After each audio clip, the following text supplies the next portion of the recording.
Past ம். லைஃப்ல எவ்வளவோ எத்தனையோ ஜென்மம் எடுத்திருக்கீங்க. இந்த வயசு இந்த லைஃப் டைம்ல அவங்க உங்க அம்மாவா இருக்கலாம்.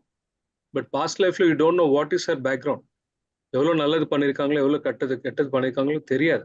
அந்த சோல் இந்த ஜென்மத்துல எந்த வயசுல எது பிரச்சனை ப்ராப்ளம், எந்த மாதிரி ப்ராப்ளம்ஸ் ஃபேஸ் ஆகணுன்ற ஒரு ஸ்கிரிப்ட்ல தான் வந்திருக்காங்க. ஸோ அந்த ஓகே ப்ரோ. ஸ்கிரிப்ட் பிரகாரம் நடக்கும். So it means that karma is clearing. Okay. Meditation பண்ண பண்ண அந்த எதுக்கு அந்த ஆக்சிடென்ட் ஆயிடுச்சுன்ற கிளாரிட்டி வரும். ஓகே. நீங்க மெடிடேஷன் பண்ண உடனே உங்களுக்கு வந்து ஜாக்பாட் வராது. இப்போ நான் வந்து 1000 கொலை பண்ணிட்டு மெடிடேஷன் வந்த உடனே எல்லாம் போயிடுமா கர்மா?